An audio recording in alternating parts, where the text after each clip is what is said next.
baik. Allah Akbar.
Assalamualaikum warahmatullahi wabarakatuh.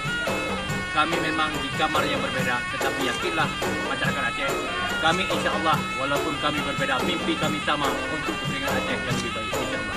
Kami siap membangun Aceh yang lebih baik. Allah Akbar. Allah Akbar.